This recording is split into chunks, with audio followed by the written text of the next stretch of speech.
Hi, welcome. And in today's chapter, we are looking at the story of the betrayal of Jesus alongside. In this chapter, Judas Iscariot betrayed Jesus. The Bible says Satan entered Judas. May Satan not enter us. May Satan not enter into me. May he not enter into you. Satan enter into Judas. He made himself available for that prophecy to be fulfilled through him. They will not fulfill past prophecies. So he was one of the 12, and he confided with the high priest and the temple guard and says, "Say, I'm going to betray Jesus. So what are you going to give to me? How are you going to reward me?" So having done that, it was time for the day of the unleavened bread, and they were asking, "Oh, where are we going to have the Passover?" Jesus said, "You have to go to this place, and then keep your eye on the man that entered the city. The man will be carrying a water jug. You will meet him, follow him to the house. Then when you follow him to his house, ask the owner of that house that teacher asks for a guest room where he can eat Passover with his disciples, and he will show you a spacious second-story room, swept and ready. Prepare the meal there." And the Bible said they left, found everything just as he told them, and they prepared the Passover meal.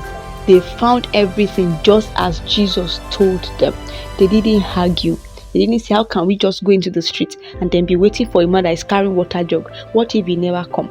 What if we told him? What if we tell him and he said, 'Oh, you cannot follow me home'? Or what if we got to the house and the owner of the house says he doesn't know us?" They were not asking questions. They just simply obeyed. And so they went there, prepared the place, and the Bible said that they had the Passover. Jesus took the cup and blessed it, and he passed it round, and they drank it. He took the bread and blessed it and broke it and gave it to them, and he said, "This is my body given for you. Eat it in my memory." And he did the same with the cup and said, "Oh, this is my blood that was poured out for you. And began to tell them that, "Do you know that the person that will betray me is also on this table? Is also on this table with us?" But he said, "I'm not surprised. It's just that it would have been better that that person was not born. It would have been better that he was not born." So he said, "Get ready for troubles. Get ready for troubles, because once they strike the shepherd, the sheep will scatter. Get ready for trouble." But Simon said, "No." There's not that is going to happen. Anything, I can even die for you. I can even go to jail for you." Jesus said, "See, you just stay on your toes, because Satan has tried to sieve you like wheat." He said, "No, I will die for you. I will do anything for you." Jesus said, "See, before the rooster crows, you would have denied me 3 times. He said, But did it happen? Yes, eventually it happened. When they arrested Jesus and he was following him afar off, the Bible said that they were asking him, "Oh, you have been with Jesus. Your language sounds like their language. This man has been with Jesus." He said, "No, I don't know him." And the Bible said he remembered what Jesus said to him, and he cried and cried and cried. He remembered that Jesus told him that you will deny me. You will deny me. They arrested Jesus. They took him they charged him. They began to slap him. They blindfolded him. They eat him. They say, "Oh, King of the Jews, prophesy, who eats you?" They took him to the high priest and all the scholars, and they were asking him, "Are you the Messiah?" He said, "Even if I tell you that I am the Messiah, you won't still be so. There's no point telling you that I'm the Messiah. But here's what I will have to say. From here on, the Son of Man takes his place at God's right hand, the place of power." They all said, "So you admit your claim to be Son of God?" He said, "You are the one who keeps saying it." But they had made up their mind. Why do we need any more evidence? We have all heard him as good as dead himself. So they made up their mind that, since they have said that, they have made up their mind even before Judas Iscariot went to them, because Judas Iscariot was just playing his role in the prophecy. They have been looking for a way to arrest Jesus a very long time, but they couldn't arrest him. But it was just because Judas Iscariot was not ready yet. But when Satan finally entered into him, he made what they wanted to do to be quick. They were able to do what they wanted to do quickly. Don't glory in flesh. Simon said, "No, I cannot do that. I will die for you. I will go to jail for you." But Jesus, that knows our tendencies, says, you will deny me. He said, "I cannot deny you. I'd rather die." But he did deny Jesus. He denied Jesus. Don't glory in flesh. The Bible says, "Let he that think that he stand take heed, lest he fall." You can't glory in flesh. Flesh cannot glory in God's presence. Just trust God to carry you through life.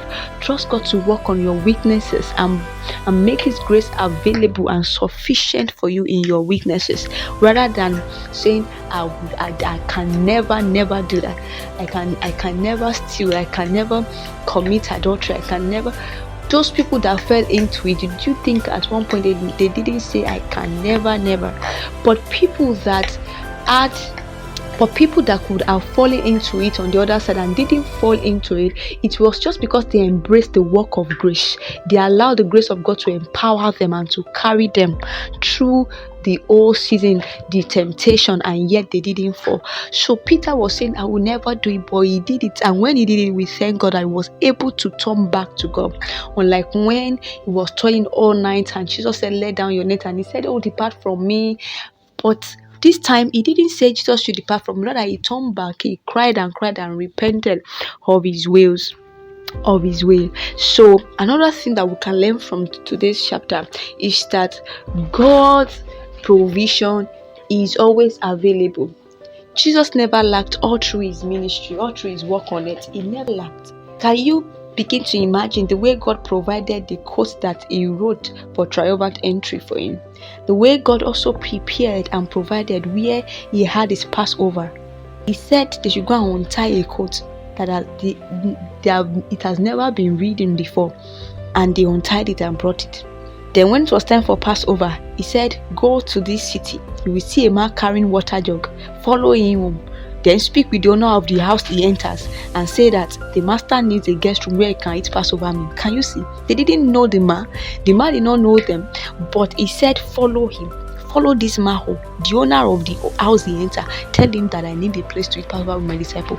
And they made it available for him. Jesus never lacked. God is still in the business of supernatural provision, and we must always trust him to provide for us and meet our need. And another thing again is obedience. The disciples were not arguing. They didn't say, what if we follow him? What if he didn't answer us? What if he doesn't even reckon with us? What if they were not allowing devil to put any what if on their head. They simply obeyed Jesus' instructions. Always pray that God will the grace for obedience, and I really prayed for us that God will give us the grace for obedience, because many of us, if God opened our eyes to see the things that we have missed just because we didn't obey him promptly or exactly, we will weep. May God give us the grace for obedience.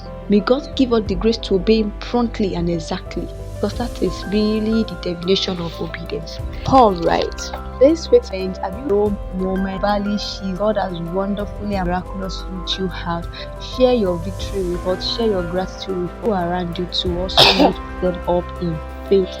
Thank you for listening to this episode.